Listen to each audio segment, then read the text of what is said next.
Alright, organize data using matrices. A matrix is a rectangular arrangement of numbers in rows and columns. So rows are the horizontals and columns enclosed in brackets.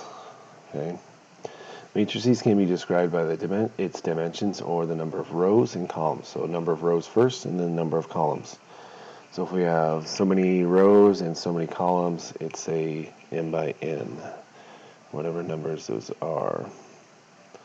All right. So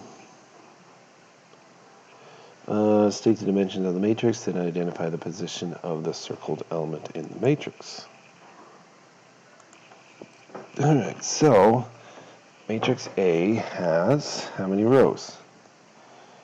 Alright, so here is row 1, here is row 2. So we got 2 rows, and I got column 1, column 2, and column 3. So we got 3 columns. So this is a 2 by 3 matrix.